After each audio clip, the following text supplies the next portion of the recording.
Good morning, everyone. I'm still a little discombobulated here. This is Tom O'Connor from a complete disarray in my new home that we just moved into yesterday in fabulous downtown New Orleans, Louisiana. And I don't know where anything is except boxes to the left of me, boxes to the right of me. Well, you found the computer. That's what's important. But yes, well, as you know, I enlisted the aid of numerous friends, relatives, and strangers on the street to help me move stuff. And I said, there's three things that I need access to: the bathroom, the refrigerator, my bed. I forgot to say my computer. So they stacked boxes in front of the computer, which I was wading my way through this morning. Right. Oh, yes. And as always with us, Rachi Messing, still in Israel, Rachi? Still in Israel for another few months. Okay. We're taking an extended vacation at home. It's really nice. Yeah.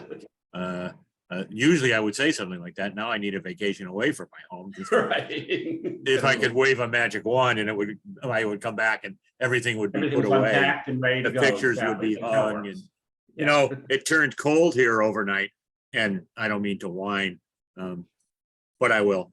You know, it got into the 40s overnight. It's 50 this morning. I can't find my sweatpants, right? I'm walking around in a pair of gym shorts because I'm digging through boxes this morning. Wait a minute, those used to be in that. So anyways, you know, I'll find them. Yeah, exactly. I'll find them in July, I'm sure. Yep. Anyways, we are happy to have with us today Nikolai Pozdniakov. Did I pronounce that properly, Nikolai? You did. I'm glad to be here. Nikolai is the e-discovery production manager at V-Discovery in Manhattan. And I always laugh, not at companies in Manhattan, but I always assume that companies in Manhattan have more than enough business. They never have to leave the island, right? There's so many lawyers and so much e-discovery work right there in the city. I should mention, and Nikolai will talk about it at some point, he's also the owner, CEO, chief cook and bottle washer of #Legal, which is a programming initiative that I believe you started, Nikolai. That's correct. Yeah, yep. So we'll give you a chance to explain to us what that is, because anything like that I see going on, I find very exciting. But why don't we start first with tell us, and correct me if this assumption is wrong. I've always thought of V-Discovery as primarily a forensics company. And if that's wrong, please correct me, but tell me how you got started in this crazy business. V-Discovery, though. Let's go. Come on, we got to go way back. V-Discovery is like late career. Yeah, exactly. So what got you into technology? And then more importantly, why were you so mad that you would go into technology in the law? Yes. So I did get into technology just because I saw a computer for the first time when I was probably 14 years old, and I saw somebody loading games from a cassette tape onto a computer. And I'm like, wow, that's an interesting thing. And I kind of started going over to this person, and we're playing with the computer. And I started figuring out, like, hey, you can do programming here. My mom got me a programming book. Eventually got a computer too. Was this in the US already, or no? This was in Russia, actually, just before coming to America. Okay. Like, and what part of Russia did you grow up in? St. Petersburg. Oh, nice. Yep. And so what sort of computer are we talking about here? Oh, we're talking about computer access. So that was a ZX Spectrum. Okay. Yeah. Okay. Yeah. So yeah, you basically hook up a cassette player to it to load to load games and programs on, and this is where you would save it to the actual. So is that something that was manufactured in Russia? Is that a European? I believe these computers are available here. That's a fairly common computer, but you just connect the regular cassette player, generic one. Yeah. It doesn't matter what it is. I remember doing that with the old Commodores, right, Rocky? Exactly. The Commodores used to have those also. Yep. Yeah. So that's kind of how I got started, how I got introduced to computers and technology. And then I came to America, and we didn't really have any money, but eventually we got access to like a 286 or something like that. And so I was playing with that. And in high school, I made some friends who have computers too. You know, we used to bring floppies to each other in the backpack. In fact, I had a thicker stack of floppy disks in my backpack than of the actual books. And Right. so, Well, so who when, didn't? well, yeah, I mean, come on. But hold on, back then, a book Yeah. still held more data than that entire Yeah, stack of right. floppies. So Yeah, yeah. yeah, that's true. And so that got me to through college. And in college, I was looking for a job. You know, I wanted to be like go to school full time and do part time, some kind of work. And I was just looking for anything technology related. And this company, we need a tech person. We just need somebody who knows computers in general. I'm like, okay, I Now, know and I'm computers in sorry to general. interrupt. You know, Where were yeah. you living when you came to the US? Where were you living? I always lived in New York and Brooklyn. Always. Okay. Yeah. Okay. And so I got so this company hired me, and they said like, hey, do you know hard drives, floppies? I go, yeah, I know all that. I take computers apart, put them back together. Like, do you know networks? I'm like, well, actually, I don't have a budget for 2 computers at home, right? So that was like the only thing I didn't know. They're like, well, are you willing to learn? I'm like, sure. And so bring your own. Yeah. So they hired me. The first job they gave me is like a stack of floppies, and they go, hey, so we need this restored using this weird software we never seen before. I'm like, well, funny you should say that. That's the software I use personally for my own backups. Let me add it. And so that was kind of how that was the first things I was doing, is just helping them with restoring data. I was taking care of some of their scanners, making sure like run like a tacky paper through it, make sure it picks up all the junk. And then they were started to show me like, hey, these are the load files we create for clients. You want to learn more about that? I'm like, yeah, let's take a look. And so they were showing me a process, how to get it done. And I was learning that too. I started doing that a little bit. But the real kind of big moment for me happened when our client sent us the specifications for a load file that no one could create, right? So using Excel, Access, everyone was trying to put it together, but no one could do it. Hold on, I'm sorry to interrupt again. So what type of a company was this that you were working for? This was a vendor. We were scanning, doing document coding, Gotcha. and printing. Right, but it was like totally random that you ended up there. Absolutely random, yes. Yeah. They were just looking for a tech person. I'm like, I'm tech. Yep. And then all of a sudden one day somebody dumps a load file on your desk. Well, yeah, I kind of volunteered for looking at them and helping. But one time it just shows up at the company and everyone's trying to figure it out. And I'm like, all right, well, let me see what you guys doing. Right. And so using standard like search and replace and putting it in Excel and Access, it doesn't really work out. It's more like JSON kind of looking file with all brackets all over the place. And so one of the things I was doing with computers isn't just playing games. I was also doing programming, and I was studying programming in college at that time. So I'm like, all right, guys, can you give me like a half a day to experiment with some of this? Just like leave me alone for a little while. And so I created this little C application that would take that file and it would convert it to sort of a prototype of the file that's needed. And to everybody, and they're like, wow, they were like super impressed, right? And that was like this was like that moment where it clicked, like knowing programming is such a powerful thing. Like it changes everything. All these people who were in business for years and years, and they were all like on this high level. And I was this kid from college that I'm like, I just kicked their butts, right? And that's where I wanted to invest more into, being a better programmer and solve more complicated problems. That's kind of how I got started And what was the load file? What were they sending? Like what was the data? Just images. Primarily we would scan paper.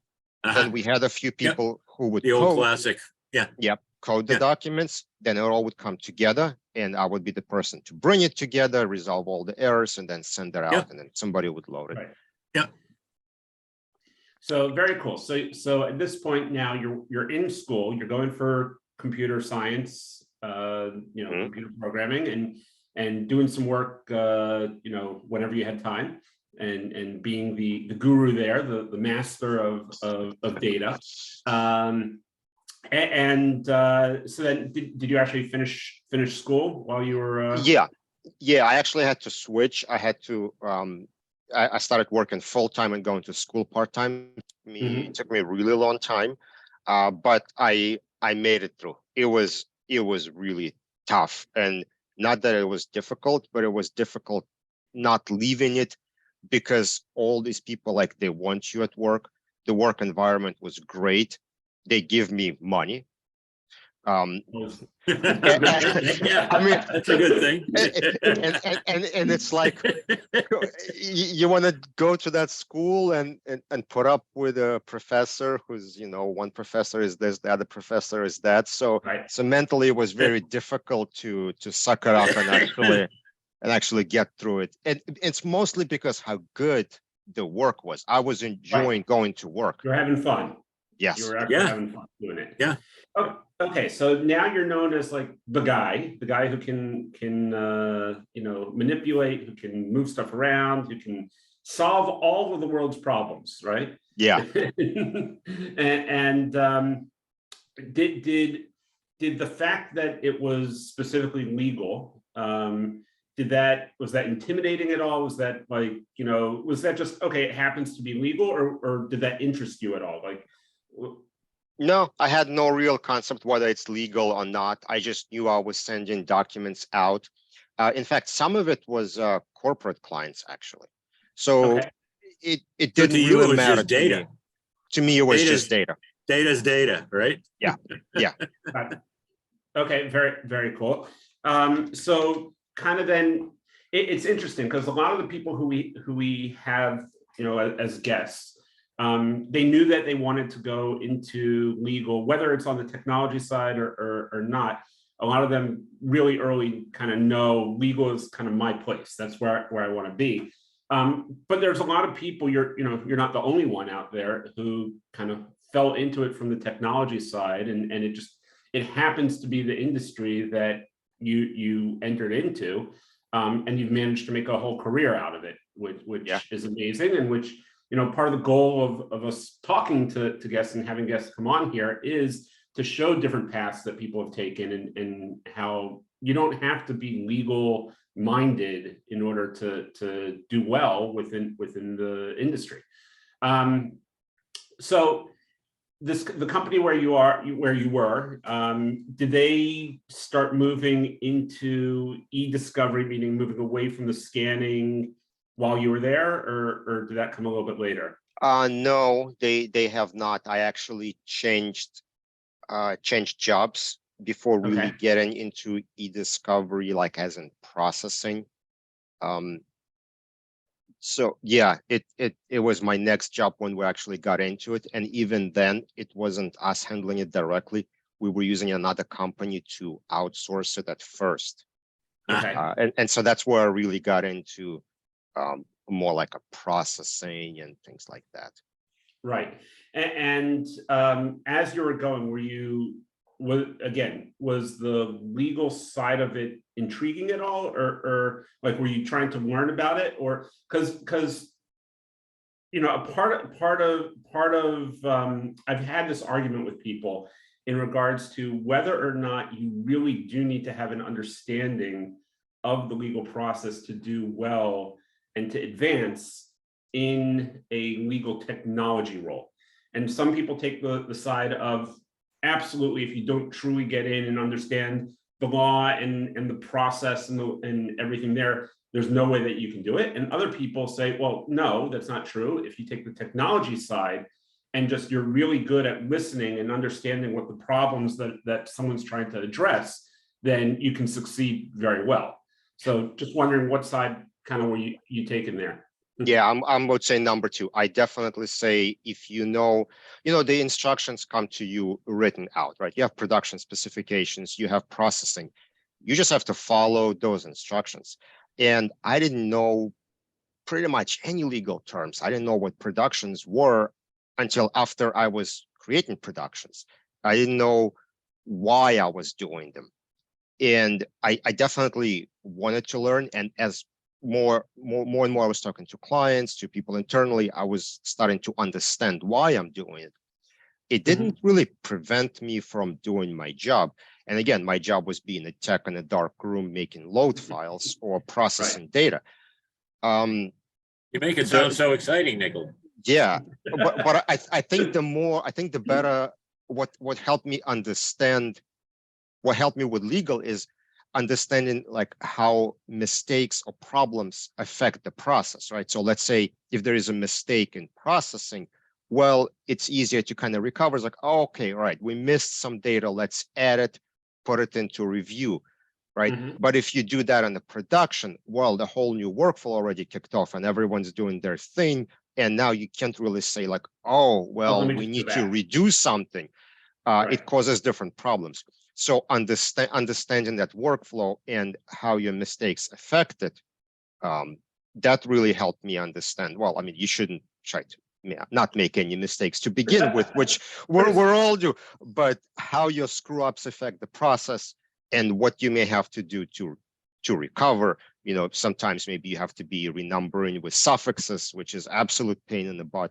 But in other cases, maybe you just have to tell the client like, yeah, all right, look, what happened here is something crashed. We added a few documents. You're in the middle of review. It doesn't matter. You just have extra 1,000 documents at the end. No big deal. Right. So I would imagine, well, I can more than imagine because I know practically, we'll get to there in a minute or two, but that the actual, you know, a lot of people who are going into as a e-discovery technician on the data analyst side, they're not developers. They're you know, they're really good at detail and they can follow the instructions, but they don't actually have the ability to create.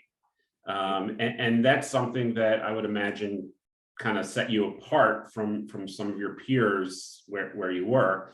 When did you realize that using the technology side can actually help you to, or the development side, I should say, could actually help you in terms of like avoiding errors or double checking or looking at it from a, you know, process standpoint, as opposed to just let me get the job done? Did that come early or?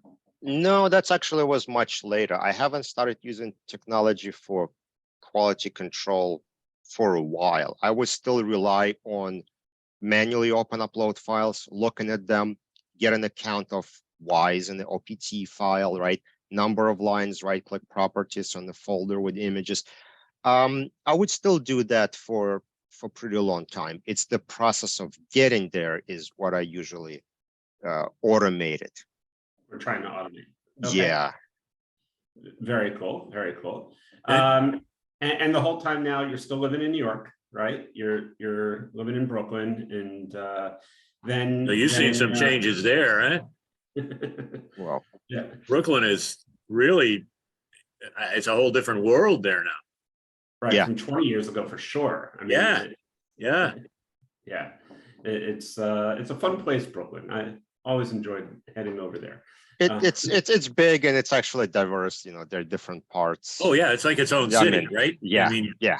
If it weren't part of New York, it would be an immense city of its own. Yeah, Absolutely. And in fact, many people from Brooklyn feel that it is. So, right, they want nothing to do with Manhattan. That's right. And for sure not Staten Island. Yeah. Hey, don't make that face. So, okay. So so you're in that role where you're getting a little bit more involved in electronic data and using different tools and things.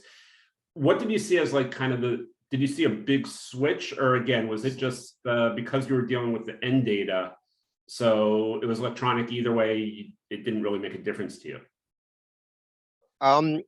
Well, at this point, we were outsourcing e-discovery. So again, it didn't matter whether it was legal or anything else. And at this point, I was being put in the position of like a manager, right? Where I had to supervise other people, and I had to make sure quality control is followed. And I learned way more about legal by that time.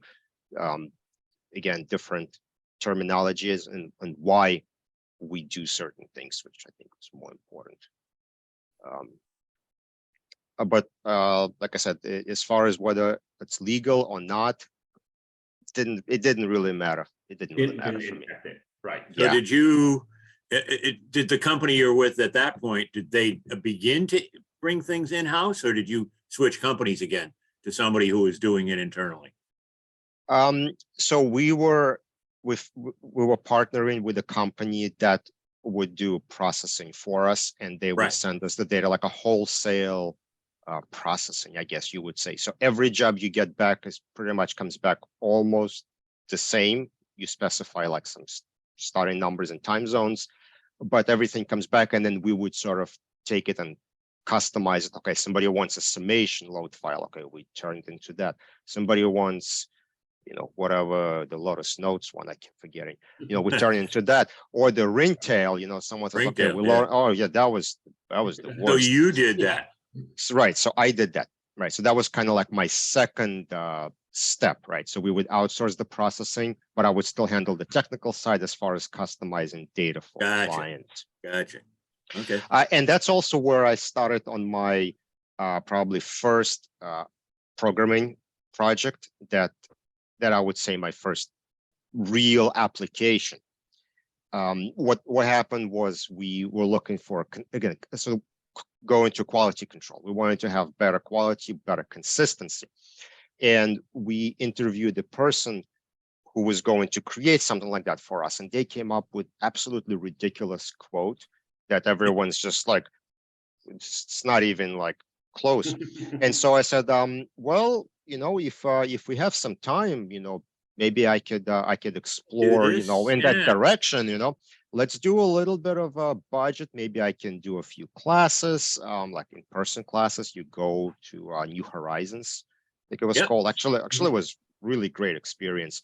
So we did budget for that, some books, things like that, and allocate some time for me, and I'll see what I can come up with. Again, it was like no big commitments. I'm not promising you I'm going to build anything. I'm just going to start working in that direction. Yeah. And that's kind of where I built my first application that would take those OPT files and DAT files and then export them out, customized per what the client needs. Some simple renumbering and make you a DII file and things like that. Right. So that's kind of how I got into, I would call it more serious programming, where it was the actual application written. Right. And which was amazing because there weren't really a lot of people who were doing that. You had the processing tools that could spit things out, but there wasn't really at that point, anyone who's really developing their own tools to manipulate data. It was still being done manually, right? Yeah. You take it and just figure out, okay, I got to use, Ultra Edit and text editor and replace it and run all kinds of searches. And yeah, so that was really cool. So then at some point you made the life-changing decision to join a company that was fast growing with offices in Lower Manhattan, not too far from where you were working. Yes. And tell us about that experience, joining Discover Ready. So that was horrible, right? The guy who was in charge of that so team. it was a very different experience for me. So first of all, I haven't seen so many people working remotely. Right now it's normal, right? But at that time, I mean, seeing people work from different places and travel and come in 1 week, the other week they're gone, so that's one thing that was very new to me. And learning to communicate with people that way was also a little different. There was a lot of text messaging and calls, not in person. But the second thing was very different that I didn't realize is how Discover Radio was review centric, and the project managers were all thinking of review. Like that was the first thing on their minds. The company I worked at before, they were all more technical project managers. They were all thinking of like processing and load files. And it took me a little while to kind of adjust to what they were thinking. But I would be, so that's one of the sort of mistakes or things that I didn't know is I would talk to them like they knew technology where they didn't. I was like, hey, so we'll just throw in this time zone and we'll process it this way. And they're like, oh yeah, sure, whatever, do it. And they figured like, they didn't know the UTI, whatever, you know. They didn't know repercussions. UTI, UTF, who cares? Whatever, Exactly. Right. They didn't know repercussions of their answers. And I kind of assumed they do that too. And they knew what they were telling me. And then we were like, wait, so you did it this way? Yeah, so what did you want? Well, we were actually trying to get there. I'm like, oh, so you want to get there, then we have to do this. Then we have to do it this way, right. So that was my like the biggest learning experience there is understanding that project manager is not project manager in another company. Just because they have the same title doesn't mean they do the same thing, right? One will be like a technology project management, the other ones were review project managers. Yeah. So that's that was very interesting experience for me. Yeah. And Tom, just if you haven't picked on this part, but Nick did unfortunately have to work for myself and my colleague Quentin at the time, and had to put up with me a lot. So no, it was no, it was pleasure working with you guys. Working actually, you were probably most technology knowledgeable bosses that I had, at least up to that point. And it was pleasure when I was speaking to you about some kind of weird problem, and you were actually able to answer questions and help me or guide me in the right directions. Because before you would always be like, look, the client just wants the load file. I don't know how. Right. You guys actually could give me some meaningful advice or suggest a tool that I can try, something like that. So that was definitely appreciated. Whatever we could do, right? Yeah. So yeah, I mean, that's where, you know, for me, it was great having someone like you who could actually build something and could actually, you know, when we were very good at ideating and coming up with the ideas of, hey, this is how we think we can improve the process and improve the overall workflows that we were going through. But yeah, absolutely, the entire company was focused, not so much, you know, the data was there in order to enable the review, which is real, which the truth is that is all it is. It's all about how do we get the right data in the right way for the attorneys to actually figure out what the hell's going on. But the focus was absolutely on the latter part of the process, as opposed to a pure data shop, you know, vendor that was focused on the earlier parts of the process. But so it was really cool to have someone who was able to, you know, really just dive in and get the work done and figure out, you know, solutions for whatever the random problems that our clients were coming up with. And you know, obviously the tools in general have improved over time, but you still face, you know, at that point, they still were nowhere near being mature. And you needed a lot of handholding. You needed to do a lot of post tool work on your own. So it was great to have you. But then that at that point you moved over to V-Discovery, right? Correct. The switch over. Yes. And V-Discovery, so historically has always been a paper shop. I mean, they've been around for a long time. I believe they had a different name, if I remember. Village Print, and they still have that name. Yeah. There are multiple companies, right, under the same umbrella of Village Print. Yeah. But are you involved in collections and forensics now? Because somehow I have that in the back of my mind about them. We certainly do that. The company does it. I don't do it personally. Okay.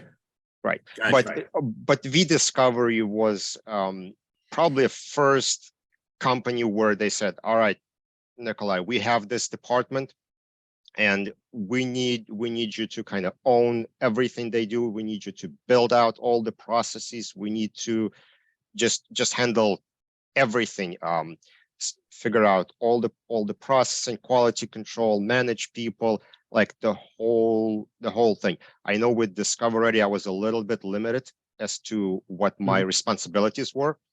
With vDiscovery, it was a little bit more broad. Right. And you do all that in-house. You perform them. Yes. So we were processing at Discover Ready. We were also processing in-house, but so is at vDiscovery. So we still had a lot of paper happening. So I would also support the paper side, not by printing, but by preparing data for them or taking scanned images and exporting them out, or my team would. So that was my, that's kind of how I got into vDiscovery, is they were looking for a manager to take over a department. And I said, yes, I'm up for the challenge. Yep. Great. Great. And successfully up for the challenge. So yes, so it's been awesome. So okay, so you started vDiscovery, and then shortly thereafter, you also started #legal, correct? Yeah. So this, How'd that come about? Yeah. So tell the us about story is pretty much every place I worked at, I've built some kind of application that I had to leave behind, right? I built it on the company's time. It's their application. I built something in my first job, second.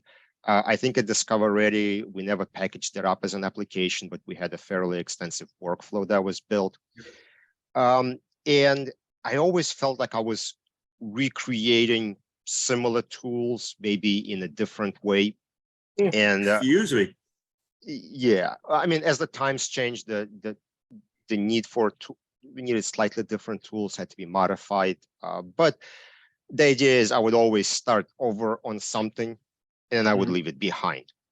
And I said, yes, I spoke to my boss and I said, look, I'm doing like a little programming initiative. So I'm going to create a tool that would help people use law pre-discovery more efficiently. Like law doesn't have certain tools. I want to build some, and I'm going to put them up on my website to see if I can, if I can make a little bit of money.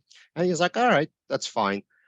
And that was my small kind of start of #legal, right? I made the website, I put up my app, and of course, no one even noticed that it's there.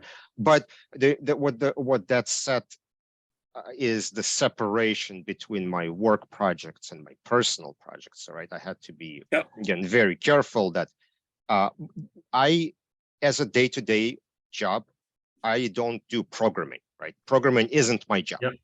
I do that on occasion to help out with certain things. Maybe I collaborate with other people at work, but that's not my primary role. Right, my primary role is a manager, production manager. Right. And I separated that I said on my weekends or evenings, I'm going to put on a programming hat and I'm going to, write a few lines of code here and there. And that's kind of how I established that separation between my job and evening job. Right. Yeah, that's kind of how it started. And when did you and why did you start to vlog? Because a lot of people know you as the personality,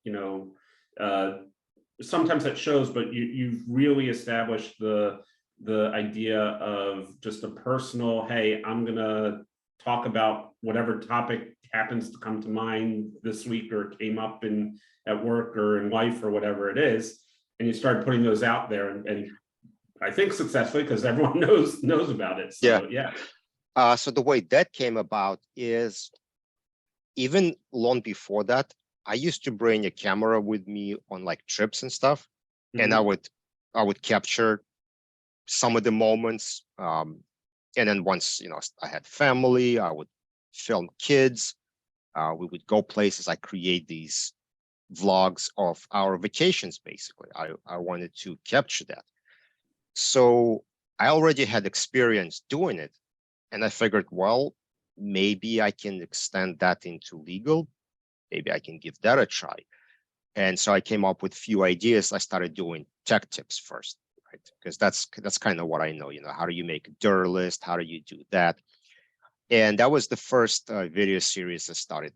I filmed some of those and I got some positive response. I think the best thing for me was when somebody says like, hey, I forgot how to do this. And I just send them a link to a video. Yeah. Right. Don't have to explain. That was actually Right. really 20 cool. minutes and right. Yeah.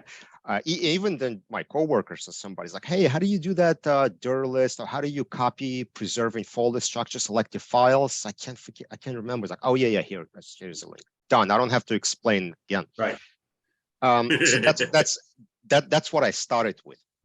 And then I said, well, why don't I try to do like just do the random topics, pick a topic and just talk about where I don't have anything to show. And I started doing that, and I filmed maybe 6 or 7 of them, maybe even more, and I really hated them. And then I just kind of like, okay, we're just gonna pause it. And then I waited about 6 months, and I'm like, all right, let me do that again. And then I filmed again a few more. I looked at them and was like, okay, that looks okay. I can start with that. And that was my start. I started like probably New Year, January, probably 4 years ago. Okay. And I just started doing them one per week. Just pick whatever topic I want, pick any kind of location that totally doesn't fit what I want to talk about. Just we're walking in Central Park. We're yeah. And we're talking about e-discovery. It completely makes no sense, but and I got a comment too, like, it's like, why are you doing this outdoors? I'm like, well, do you want me to sit like in the room and just drone on about, Right. I'm like, at least it's something. Yeah. So that's kind of how that got started. And then more vlogging, which is actually going to events and filming. That started with Relativity Fest. I believe it was 2017. Mm-hmm. And I'm like, maybe I could do a vlog, but it's kind of awkward, And then one person in the office goes like, you do these vlogs, you should just vlog the fest. I think that'd be a good video. I'm like, Yeah. Now you're like, Fine. I was thinking about it, but now you're like really pushing me. And so I did that, and it is kind of difficult. Like it's awkward, right? Walking with the camera, talking in front of other people. It is a weird thing to do. But once you do it a couple of times, it gets a little bit better. A little bit better, yeah. Right. Yeah. So I was wondering, you've had a couple of videos out there that you've done, that you've had your son in, and some of you on your personal social media and stuff. Would you encourage him to go into this field? Well, first of all, how old is he now? He's 12. 12. Yeah. Technical? He's obviously grown up with computers, but Yeah. So he is into computers, but he keeps asking me to upgrade his computer continuously. And at this point, I'm like, just stop. And he's like, but I want to run these in Minecraft. I'm like, you don't have to run specific shares in Minecraft. You could just play Minecraft without going all crazy. It's like, but my CPU is going at 100% and the fan is so loud. I need a better video card. Of course he needs, right. I'm like, yeah. Now's where you introduce him to the concept of you work and you earn money for that. Right. Yeah. Because now, but then the power supply isn't powerful enough for the video card. So he's like showing me like computer. You need to upgrade. That's all there is to it. Yeah. So he's fine. He's like, I found this listing on eBay with the power supply and the video card. Look, we can it's only this much. I'm like, just so. But are you asking if I would encourage him to go into legal technology? I don't think there's anything wrong with that. But at the same time, I probably wouldn't say do exactly what I do. Mm-hmm. Maybe go into something like AI and maybe more not sophisticated, but maybe like what is going to be the next level of this, right? Don't try to copy what I do. I certainly want him to learn programming, because that's just a universal tool that you can use no matter what you do. But as far as yeah, I wouldn't have any issues if he would to follow me, just as long as he evolves with the time. And if he said he wanted to actually be a lawyer? Oh, that's Um, different. Yeah, I wouldn't have any issues with that Okay. either. Yeah. Good. It's funny, you know, my son, Rocky, knows this. My son, of course, grew up around my late wife and myself, both in the business, and I'm an attorney. And he's very technically, even in high school, he was really good in math and the sciences, and he gravitated that way. And when he started talking about college, I said, you ever think about law school? He goes, never. Because he had worked on a number of cases for me, especially with the federal defenders. He had done, you know, data work, data input work, and quality control on PDFs and blah, blah, blah, and all technical stuff that he was really good at and could do very well. But working as with the lawyers and then as a lawyer, no. But now he's kind of come for a circle, and he works for Joy Morrow out on the West Coast. He works remotely for her doing data loads and database work and blah, blah, blah, blah, blah. So it's like you, he's working with data, but he doesn't work with the lawyers. He doesn't need to know the legal knowledge, the legal terms to do what he's doing, which is completely satisfactory to him. Yeah. Keeps him happy. So yeah. So Nick, what of all the different projects that you're involved in right now, what excites you the most? Is it kind of the managing people? Is it the video stuff? Is it the photography? Is it something totally outside of what we've talked about? Just don't say the Rangers, please. Don't say the New York Rangers. Well, so of all the things I'm involved right now is my project message crawler, which handles short message review. Oh, Not handles it, but it creates, converts data. And I think what's exciting about this is it's new, and I spent so much time learning about all different file formats that Skype and Slack and all these tools generate and how they work, and I'm able to bring it together into this one database to either export DAT files or SMF or all that.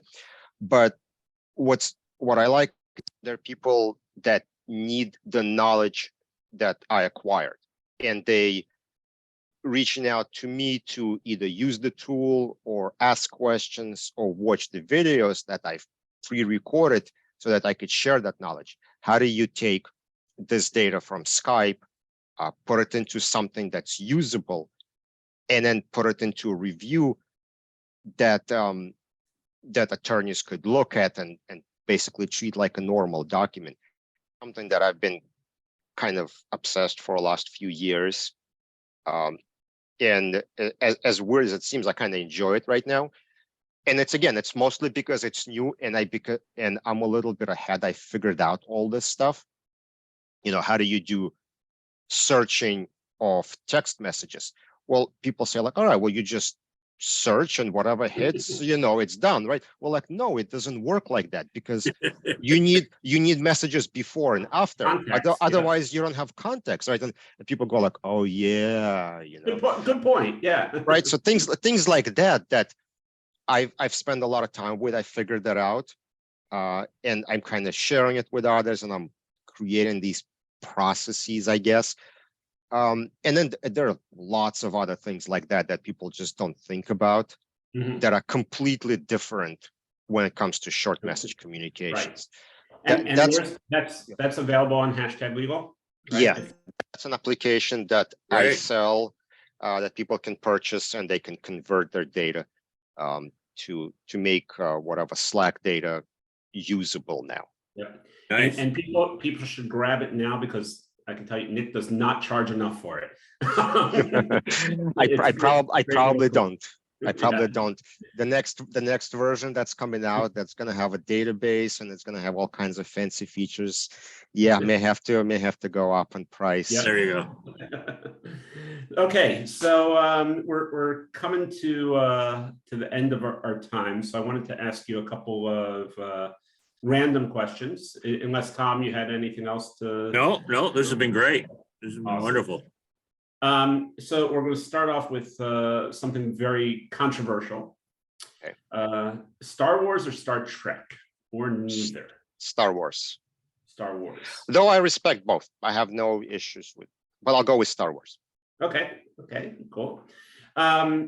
So, and this might be an interesting one. Normally it's just a one-word answer.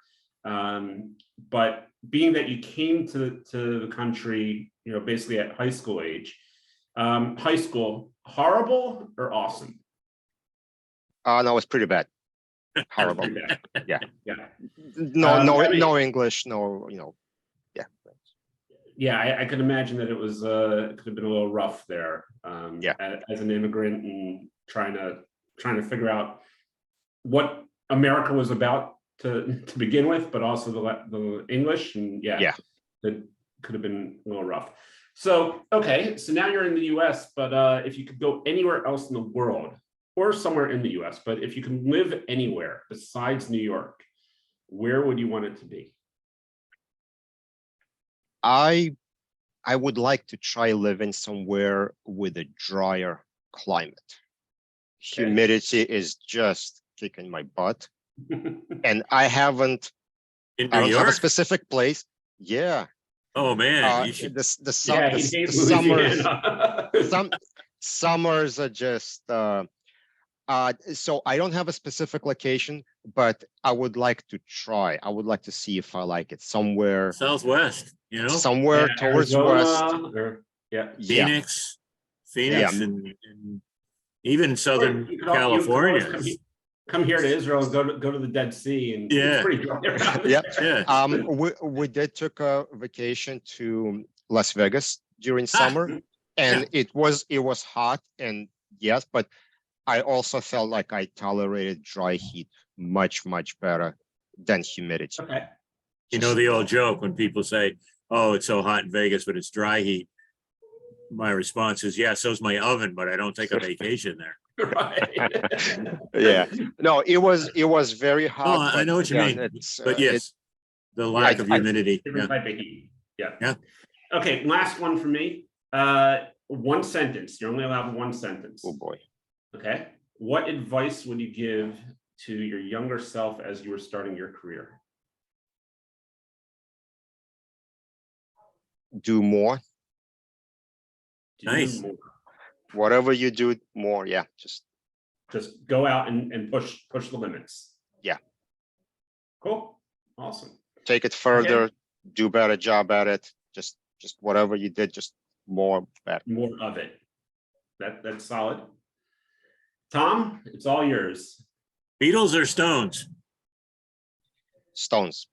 Yeah. Look at that. And notice Tom's saying, I'm boxes and this, and I'm all busy, but he did manage to get the Rolling Stones box behind him. Because what's important is what's important, Exactly. I mean, that's it. Yeah. Stones rule. Everybody knows that. Okay. So our last question, Nikolai, is an interesting one. We always look forward to this, to the answer from people. If you could spend a day with anybody from our profession, and we use that term broadly, legal, technology, living or dead, who would that person be, and what would you do with them for that day? It doesn't have to be work related. It could be, go to a hockey game, go fishing, go someplace dry. What would you do? Oh boy. Yeah. So from my profession, so being that I'm a content creator and I want to get better at that, so I'm gonna go with non-lit support, if that's okay. Of course. Since I'm pushing boundaries, I'm gonna pick two people.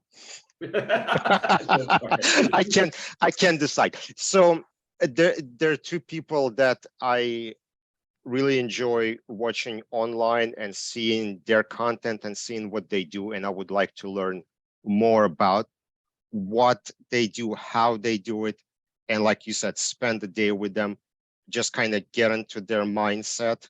Yeah. And just learn from them from observing.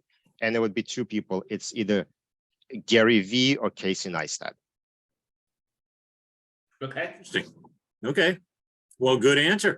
Because it is, Yeah. it's really just a personal thing about who you try to spend some time with and Yeah. doing what. That's the real.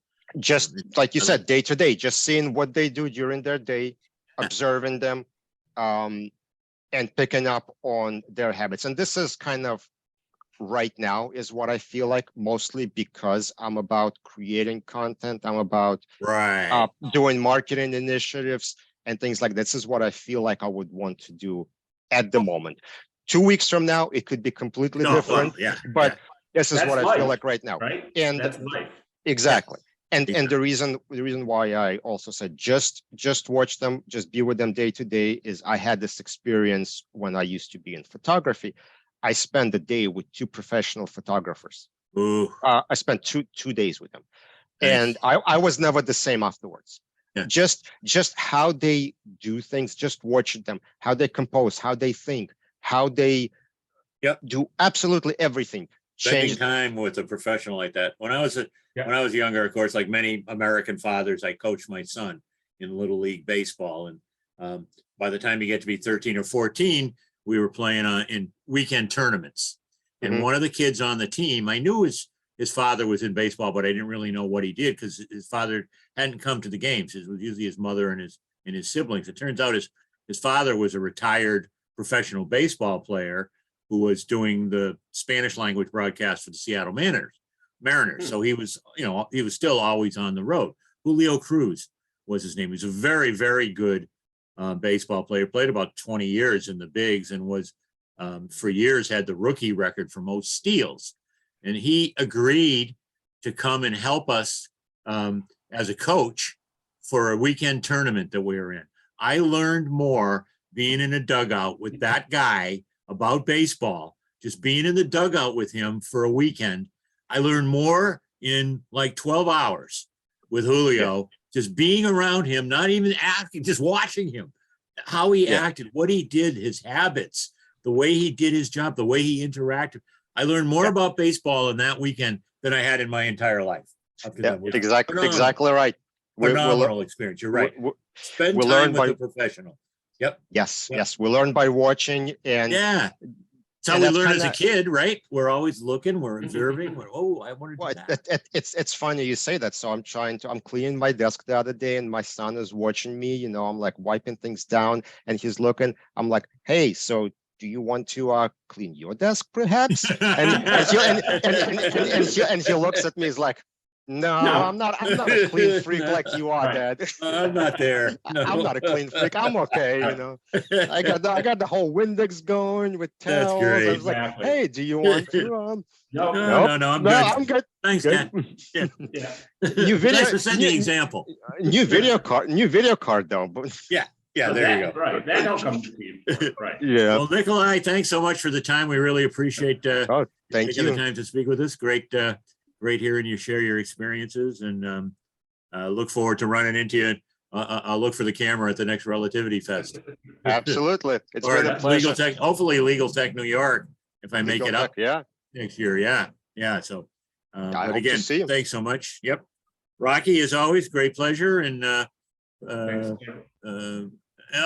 forgot to ask ahead of time. Any word on the Prime Minister front? They still negotiating? They're still negotiating. Yeah, okay. We'll get a government eventually. I always just like to talk about. I enjoy the fact that there's a country out there that is in no rush to have a government. Right. I think that's something an example we should follow here. You should follow. The U.S. should follow. I'm pushing to the parliamentary experience. Yeah. All right. Well, thanks everybody for listening in. Always great to have our guest today, Nikolai Pozdniakov, of course, from eDiscovery. But thanks everybody, and hope to see you next time on the eDiscovery channel. Thank you. Bye.